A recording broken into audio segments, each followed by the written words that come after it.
Айтайық қара кесек ұланапты, атаның бауырында көсіп бұлыла бопты. Қария жас әйелден бала көрмей, әлімнік бір баласын сұрап апты. Ұланақ деп атайған атасы оған, жас кезінде болыпты балбыр болаң. Сасықбай деп атапты жанамалап, сасыған бай болар деп ой осы балам. Тілегі атасының қабыл болған, өрісі лалақтың малға қонған. Ұлы боп қара кесектің кете барған, шаңыраққа ие боп кие қонған. Ұланақ екі ұл көрген есіл тобылы, тоқымы екеуінің қалың шоқыры.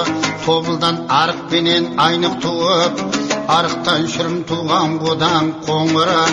Айнықтың бос қозымен кегей қалған, бос қоздан көрбейді жалғыз әлжан. Көгейден көшелекпе жан әлісі, көшелектен жыл қайдары бөгей болған.